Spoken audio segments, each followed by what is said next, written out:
Hello my friends, this is Qinghong here. I'm an artist and a new farmer.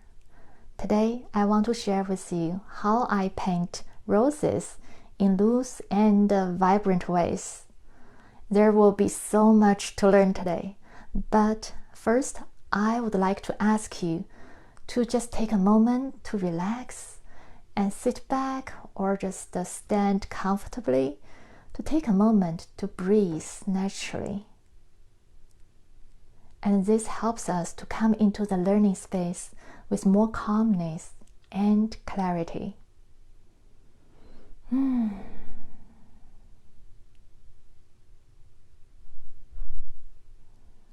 As you are breathing naturally, I want to invite you to bring back a memory from your childhood. So when you were a little child, what was a flower that you really liked? What was its colors? And how did it smell? How did it feel to your touch? Yes, bring up all that memory and those feelings. As we are painting, we're not going to just use our hand, our brushes, our head, but we are going to use our whole being. Okay, next, I want to ask you to just join me to do a little physical warm-up. It's really simple and will help us loosen up. So I will start with my hands.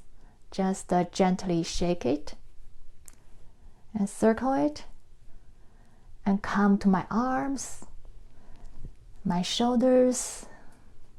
That feels good. Yeah, and just swing and however you feel like, and shake off anything that you don't have to take with you. All right, now let's get back to the studio. Okay, now we're back in the studio. Actually, it's my farmhouse, just a corner of it. So here are what my painting setup. So here, the first is this palette, and I have all my colors, pigments arranged here, and I can just re-wet them and use them all the time. And then here are my 2 cups of water. So one for rinse my brush, the other one to just keep clear because I paint with water. And here I actually just have a little book underneath my pen paper. So when I put my paper on here, there's an angle for the water to run off. And this is one of the papers I like to use. It's made by the Primer Marketing, and this one is hard to get these days. It seems to be discontinued or something. I hope not. I like to use this one, and I also use Carson and other kind of papers like the Arch and the Fabriano brushes I like to use.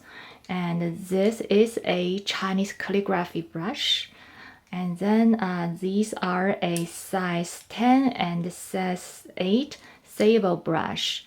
So I probably will just use these 3 brushes for today. And before we go into the rose painting, actually we're going to continue to loosen up, to do a watercolor exercise that I always do before I do any serious quote-unquote paintings, and that's simply a watercolor play, and it will take about 7 minutes. Let me show you. So to start with this watercolor play, I would just put on some soothing music that I enjoy, and then just breathe naturally and look at my palette and start to notice what color really attracts me. And then I would just wet my brush, the one that I want to play with, and bring some pigment. bring some pigment and onto my paper however I want to. So yeah, so this is just playing, and the key is not to paint any subject particularly, but simply to play with water and color. So notice I'm dropping water on it to mess it up and change colors or stay with the same color. So for some reason I really feel like staying with this beautiful yellow for a moment. So I'm just staying with it, drop it in, put it on the paper however I want to. And that's painting and that's play. So yeah, it's your turn, and just start with any pigment that you feel like, and then start from there, just playing.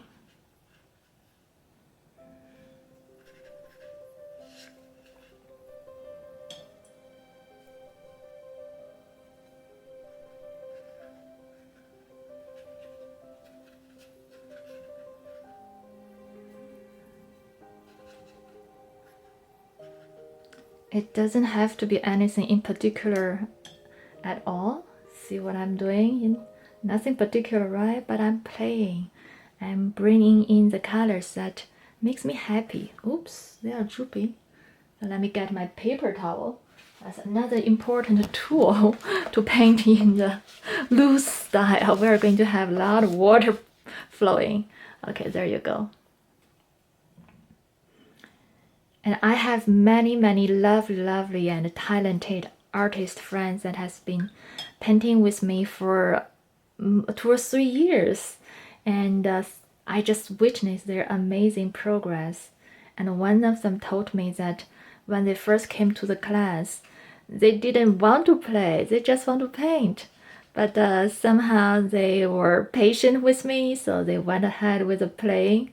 And wow, and they start to just discovering so many wonderful things from playing with watercolor. And this particular friend I'm mentioning, and you know who you are as I'm talking about you, she is so amazing. Her art is glorious. I'm really honored to have her, and really many friends and artists like her in the class. Thank you so much for being here. Oops. Okay, so like I'm trying colors I don't normally put together, right? And I'm having oops. And then I learn from it. I'm not messing up anything in particular, so it's all safe. It's just safe playing and mess it up. Try the colors I don't normally put together and make some mud. Ooh, mud is satisfying. Okay, yeah, I'm putting some dark colors.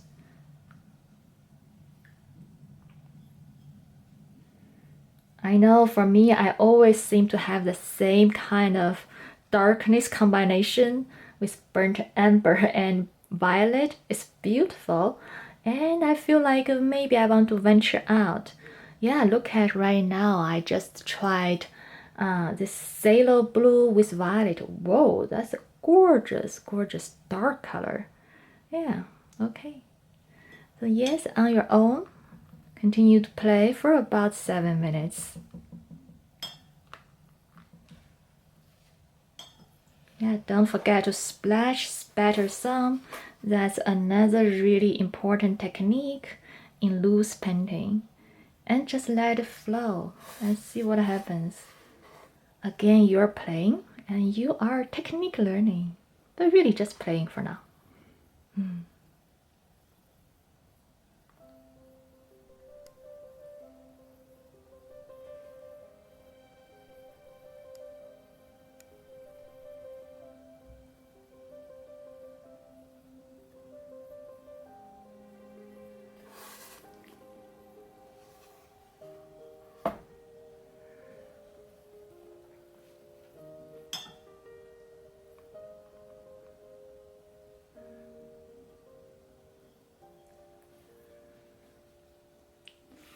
Okay, it comes to a moment that I feel my playing is complete.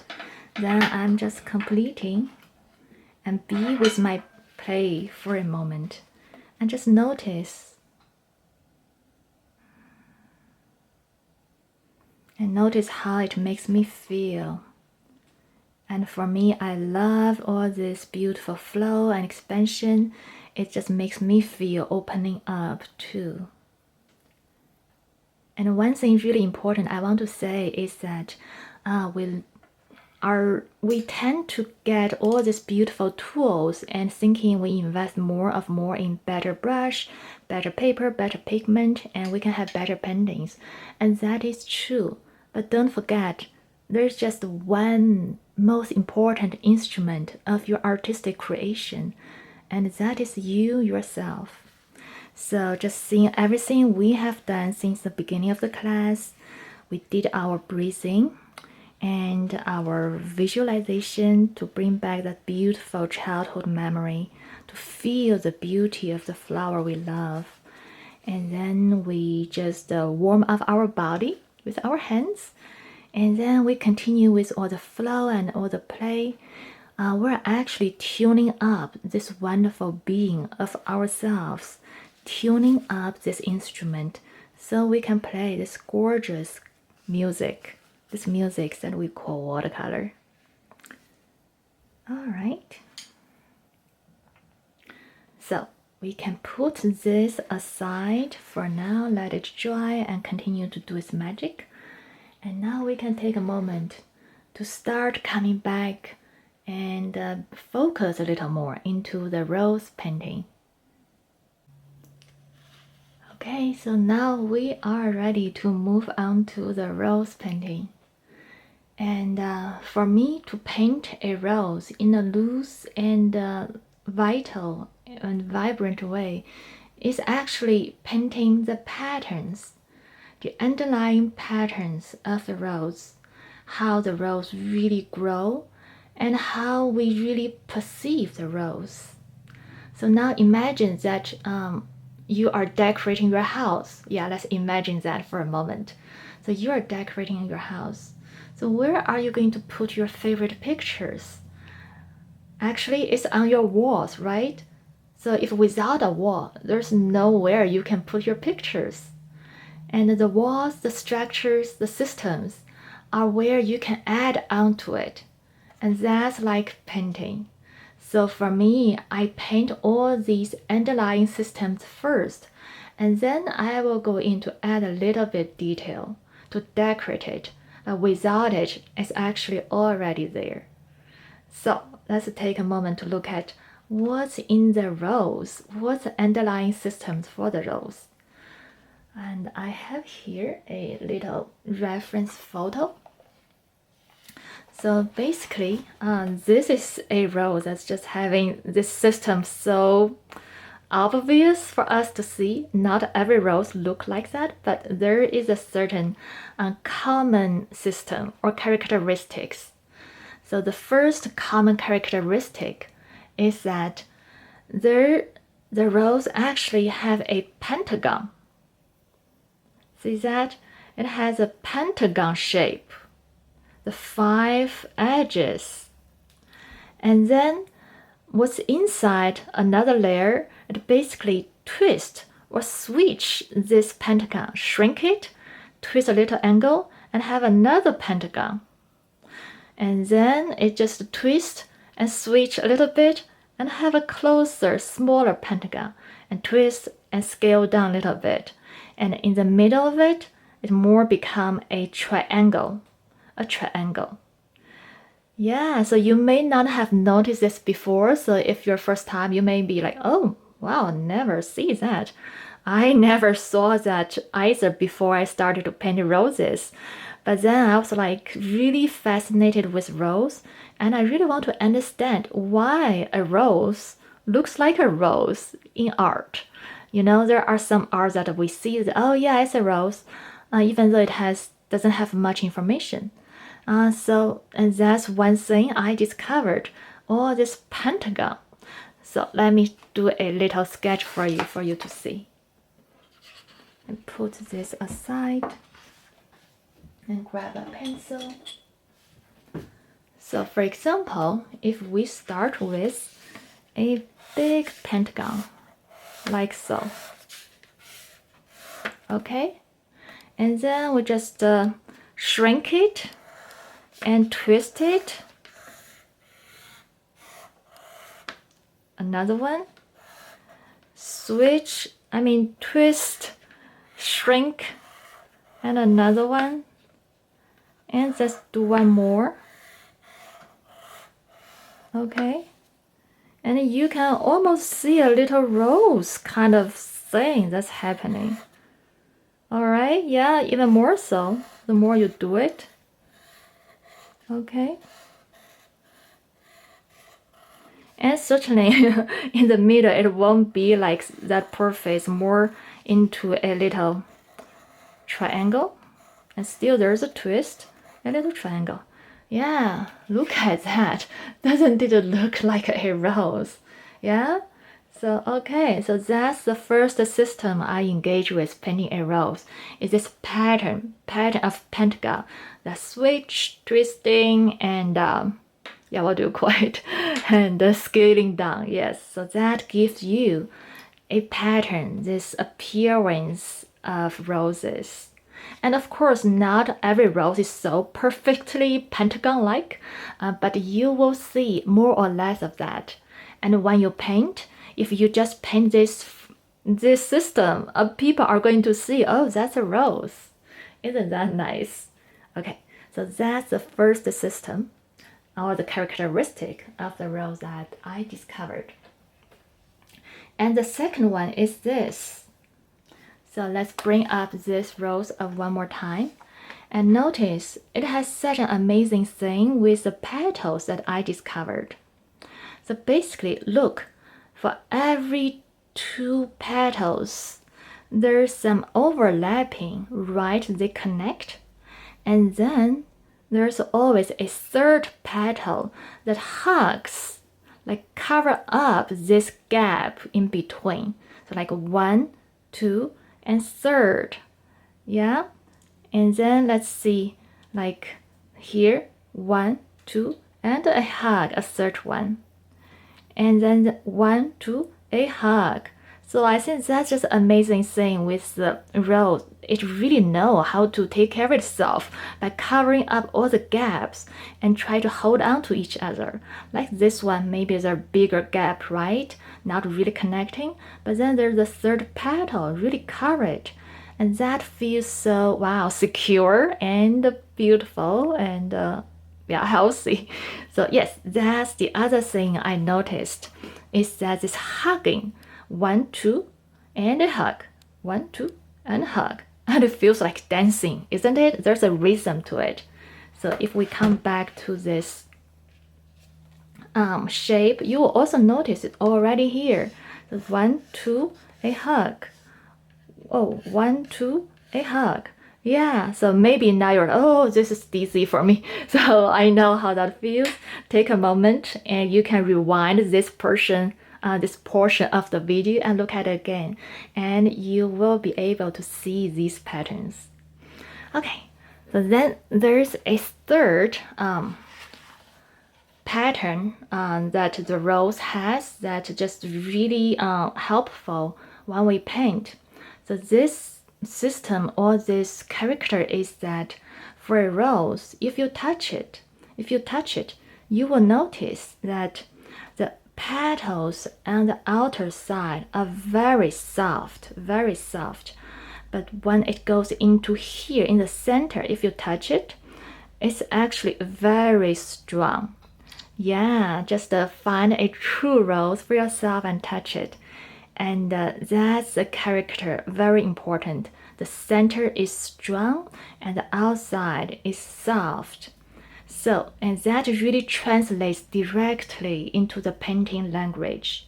And in painting, we know how to convey softness and how to convey strength. So for softness, it's all this fusion of colors and a lack of boundaries. Little edge, but more of the flow. That's how we create this openness, this softness. And then if we want to convey the strength, we bring in more of a definition, more of a strong contrast, and more of the edge to really define it. And this character comes really handy when we do our painting in a moment. Okay, so, and that's all the systems of the rows that these three patterns are going to give you or take you a long way. And how are we going to continue to translate all those painting language, all these characters of the rows into painting language? And that's where the wet in wet technique that comes in. So before we go to the rows, let's refresh on the wet on wet technique for a moment. Okay, so the wet in wet technique is simply that we paint into water. We don't wait for it to dry, but paint into the water. Like for example, I started with this puddle of water on the paper, and then I simply take off some water using a paper towel, and then put in more of the pigment into it, and then take off more water, and then bring in more of the pigment to make it look like something. Yes, and I have a tutorial on YouTube on how to paint on the essence of the wet in wet technique, and I explained it and had a rosebud painted in this technique. So be sure to check it out. So for this class, we're not going to go into that kind of explanation, but that video will be available for you on YouTube, so you can take more of the look into it. But we are going to really explain how to apply this technique in our rose painting. So, and as you are noticing, this wet in wet technique has a wonderful benefit. It starts with this light color. Then I had darker color. Then I had an even darker color. So in a way, this is corresponding to the three tones, three value tones of a painting: light, mid-tone, and dark. So I have found it to be so wonderful to use this technique to paint in the light and shade. Okay, so let me explain to you a little more if you are not familiar with painting in light and shade. So for every, let me bring up this pigment, not the pigment, this reference photo for us again. So let's look at this reference photo one more time. So for us to be able to see anything, there has to be light. And when there's light onto it, normally you're going to see that there's some lightness. Some part of it is light, and some part of it's kind of middle-ish color. And then there's this really dark color. So yeah, light, dark, and everything in the middle is a mid-tone. And since now we have all this technology, so that's really helpful. You can simply do this in your phone and go back to this monotone. Now, yeah, it's simplified for you. So the light, dark, and mid-tone, the gray area, you can easily see this light and shade pattern on your reference photo. So for this rose, one thing I really want to emphasize is notice these petals and see how light they are, right? Just really light, and those are the highlight of the rose. And when we paint, we're going to leave out the paper, the white paper, to represent these highlight. It has this highlight because the shape of the petal is somehow it's just flattened, right? And the light on top of it just directly reflect. So it's a highlight, the lightest light. Then we're going to look at where the darkest dark is, somewhere in there. And we're going to use this information. So again, this is a pattern of light and shade. And when you engage painting in light and shade, your painting is going to be just really loose and alive. So, okay. And we're actually going to try painting this little, these color changes, this little flower first. just to give you a sense of how we engage all these systems before we go into do a full-blown rose painting. Okay. All right, so let's get started. And first, I want to have a lot of water. Yeah, we're doing wet in wet. If there's no water, there's no wet in wet.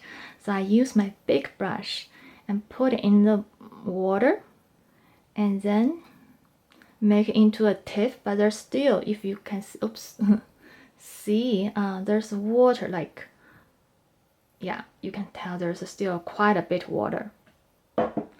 And then I go to a color that I want to choose as my base. So I'm just going to use this rose color and make a little water puddle.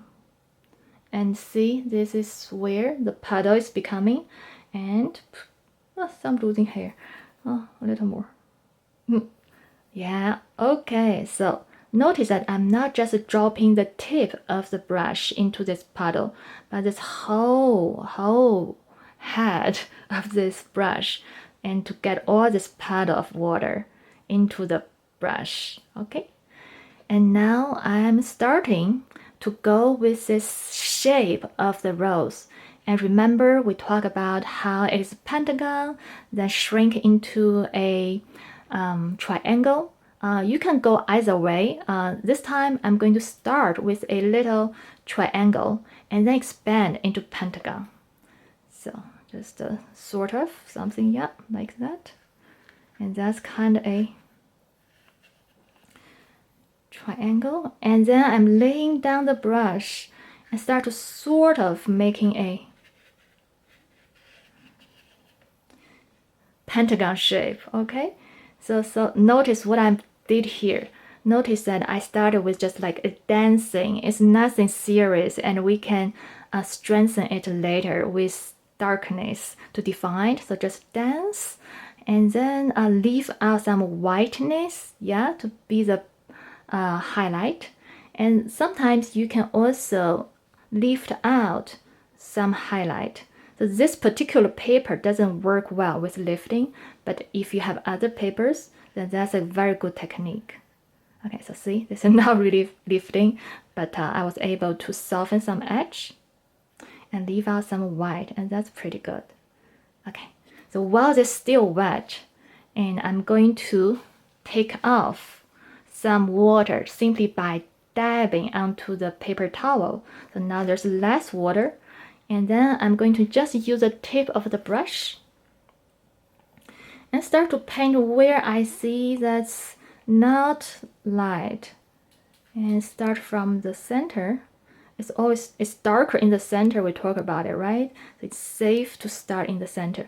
And notice how this color starts to just fuse out so wonderfully on its own, have that natural fusion, which we all love about watercolor.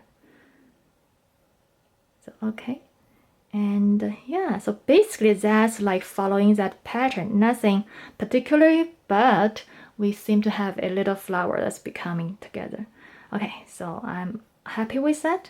I'm still tapping on my paper towel, take off even more of the water, Now use the tip of my brush. I'm picking up a darker pigment, and this is a magenta color. Now I'm coming in and look at my reference photo and see where the darkest dark is.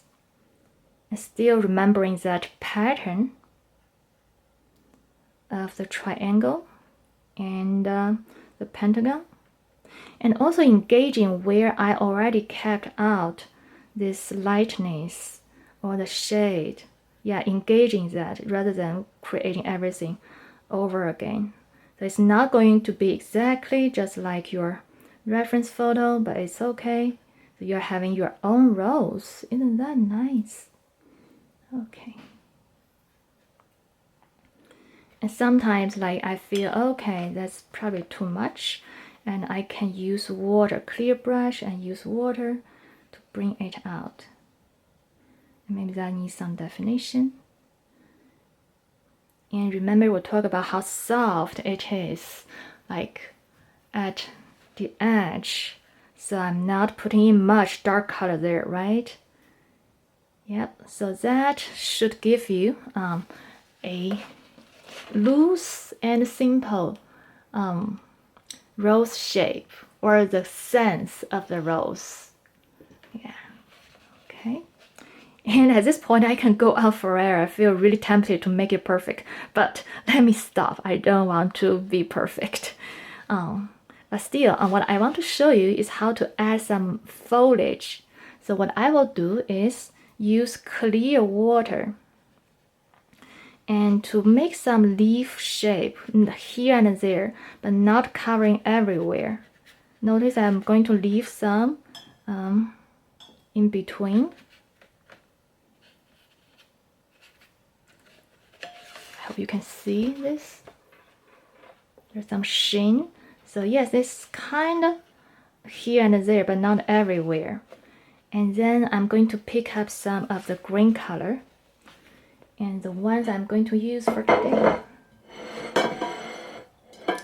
is this green apatite genuine. So now I have less water and just use the tip on my brush, and I see where I want to define the rose.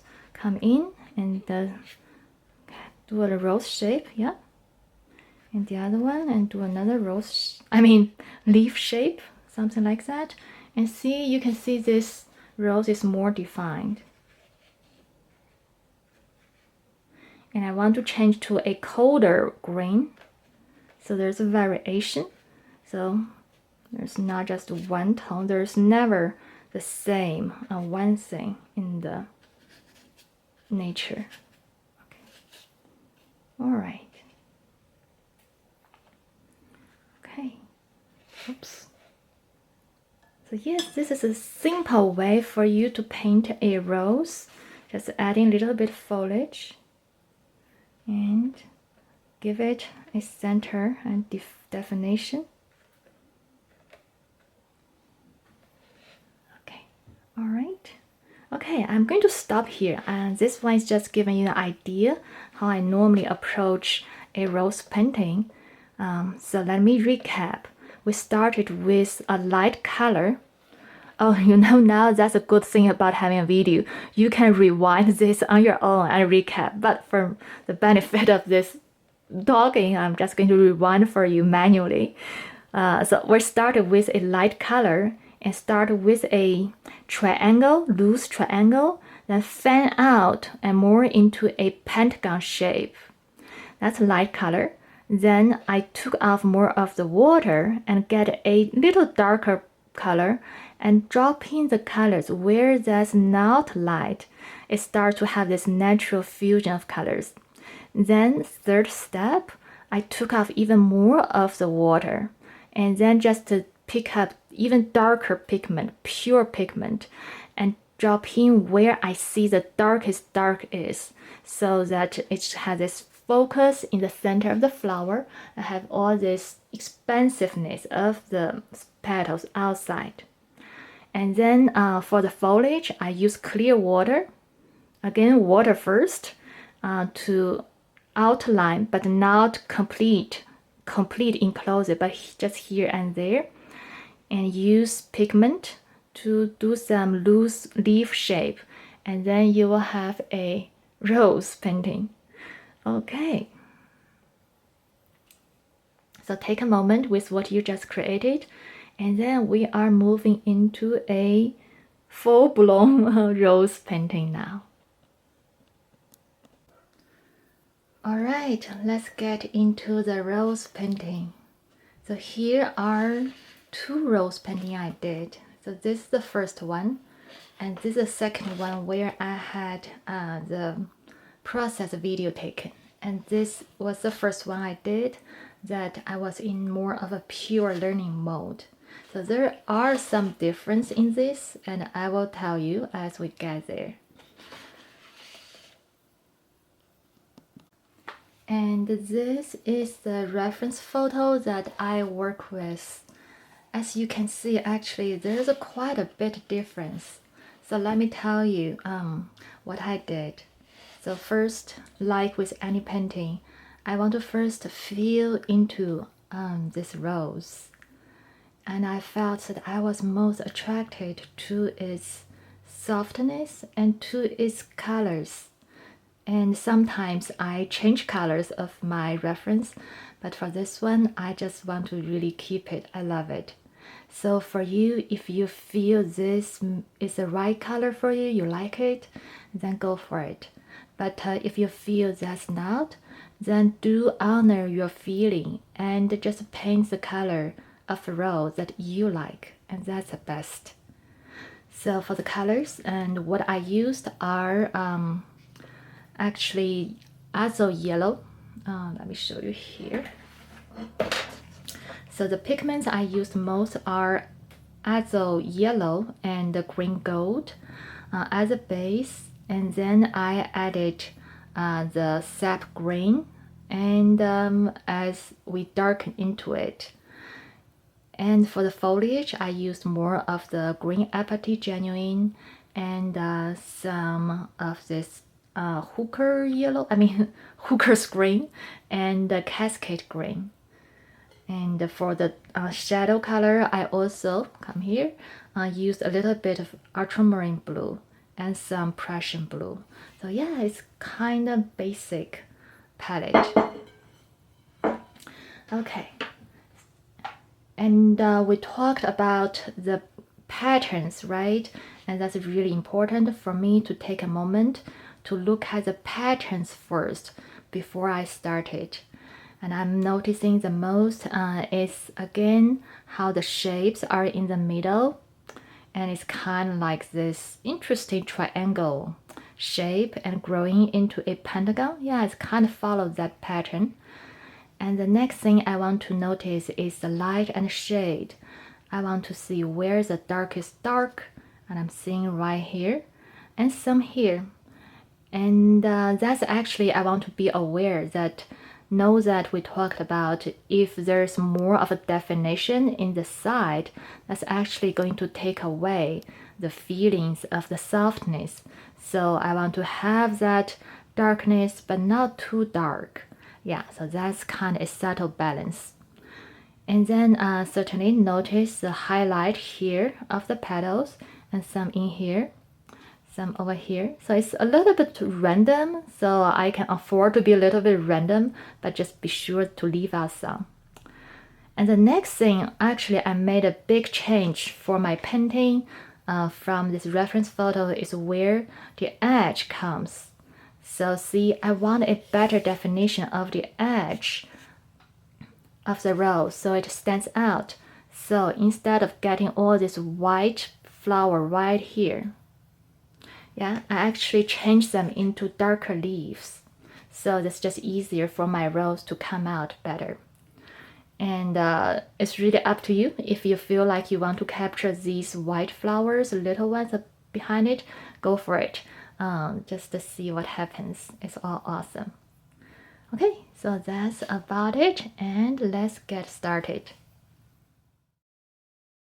So like we did for the little study, first I am creating a water puddle. So I'm picking some azo yellow and green gold and make a watery mixture. And I start with the tip of my brush and just dance for the center of the rose, and then lay my brush down and fan out and look at my reference photo and try to follow it loosely. It doesn't have to be exact, and we can define it later. Now I rinse off some of the pigment, and using clear water, I try to soften the edge of the rose. Remember we talked about the outer edge of the rose, they are soft. So with less edge, we're going to have that softness. Okay, now taking off a bit more water, I pick up more of the green gold, that pigment, and start to put it in where it's now the lightest. So yeah, and now because there's water, this pigment can fuse or diffuse more naturally and give that lovely effect of the rose petals.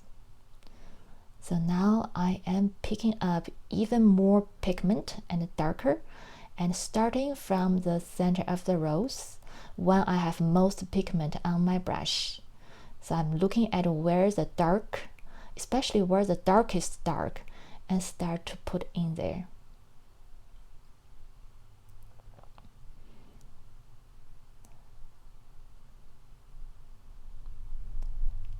So as I actually ran out of my memory card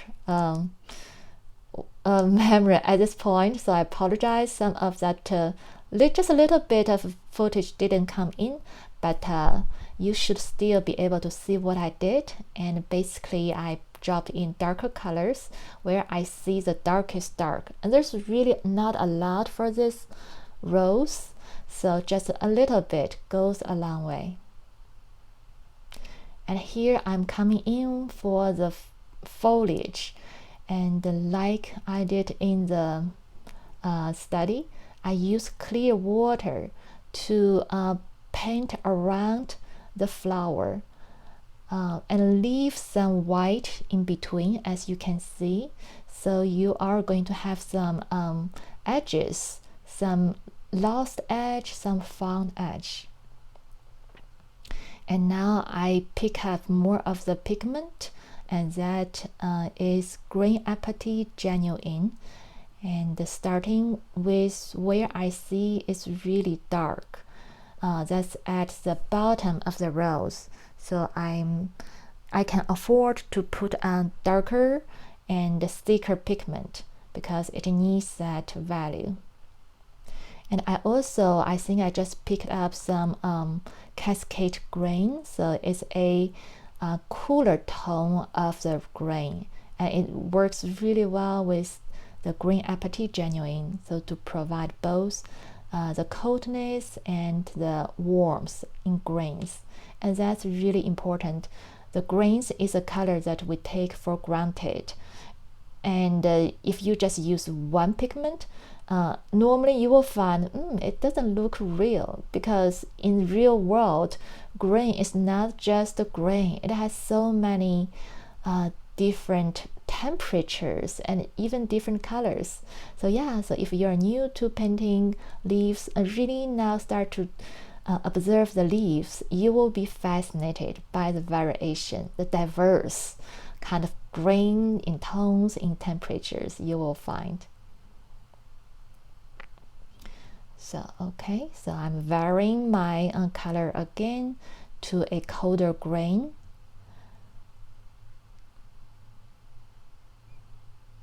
And there are areas where I didn't have water as right now, not much water, so the shape of the leaves are staying. So there's again a variation of edges and shapes.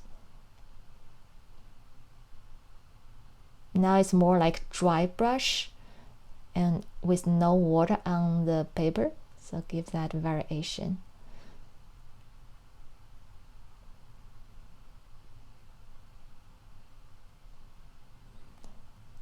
So now I'm having some directional brush marks and to create this expansion. Yes, so this flower is not confined by the paper, but you can feel the energy that grows out of the paper, and I really like that. And here I'm starting to throw in pigment on the paper because I feel this will give it the natural that messiness and aliveness. You know, in real world it's not just clean cut, right? It's not tidy. Especially I live on a farm, I'm just so dirty and rough all the time, and I put that in my painting, especially when I feel like I'm tightening up within me. I got nervous when I start to paint. I love to throw paint onto the paper to just help myself relax more, so know that I'm not doing a perfect painting anyway, it's messed up, so I can have fun. And that energy, that fun-loving energy, is what makes your painting alive. Yeah, and also it helps to create a just natural way of varied tonal changes. Yeah, so you can see where I have water, that droplets is going to diffuse the pigments that I had on it. So to give that natural way of diffusion, natural variation of tonal changes.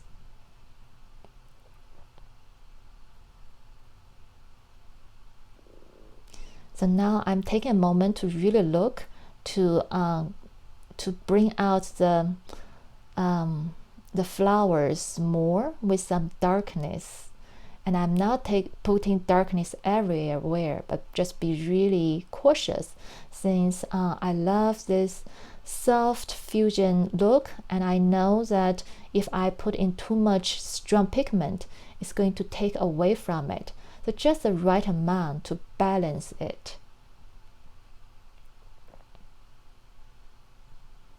I'm putting some of the darkness within the foliage or the background flowers, however you see it.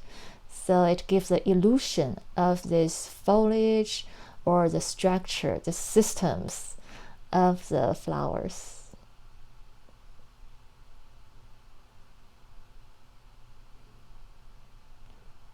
So see, I just put in a little bit of darkness, and that makes quite a big difference, right? So it's like a note of music, just a pinch, and make it more vibrant. So now actually this painting, it's okay to stop right now, but I feel like I wanted to add some of the vase, to suggest a vase, to give that vertical dynamic.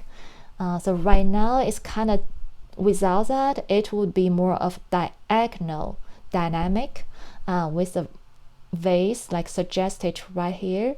It brings another dimension, which I like it. Yeah, I feel it gives more of that depth of the painting.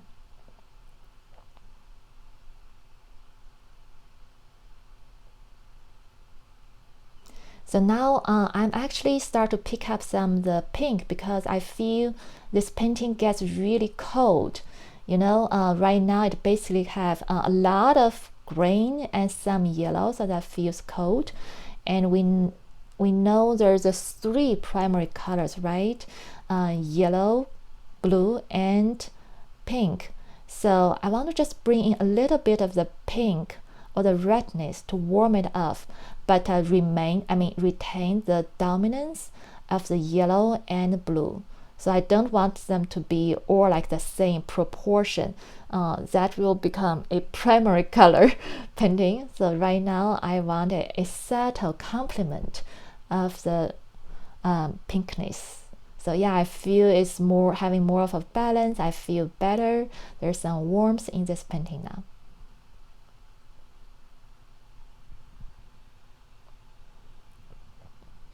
So now I'm coming in for some final touches, and I wanted to just strengthen the center a little more.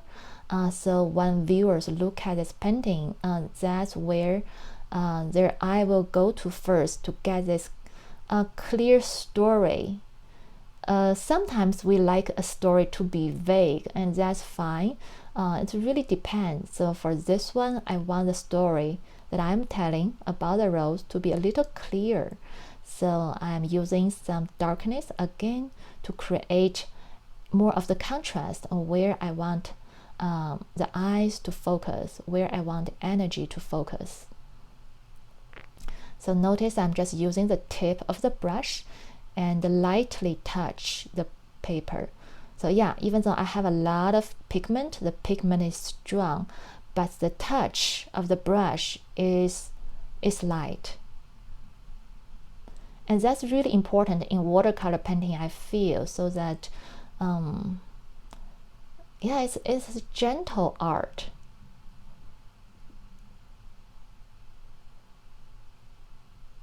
So notice I'm coming in with more of the triangle shape to define more the triangle for the center, so it looks more like a rose.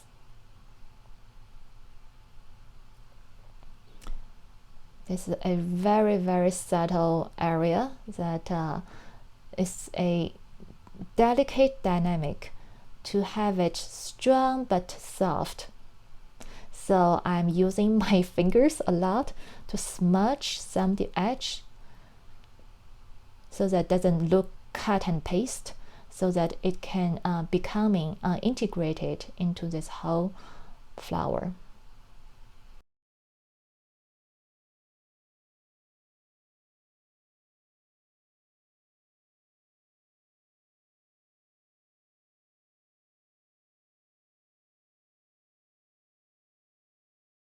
A little shadow to help this center to recede back. And just some very light touch on the outer petals to give an impression of the petal there, but not too strong to make it feel hard, which is not the right kind of energy for the rose, for the outer side.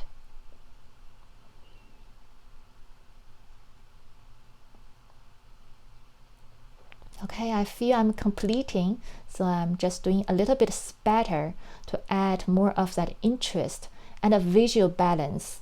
You know, a visual balance also comes when we have both dots, lines, and planes, the three visual elements. And I will call it arrows. All right, so that is a whole lesson. I hope you enjoyed and take your time. So be with your painting and be with your rose. And just trust everything that you create from the heart, and that's beautiful. And for me, it's time to go back to attend to my goslings and all the other animals. And I hope you will join me in the future in the online class or on our farm. Thank you so much for being here with me, and I will see you next time.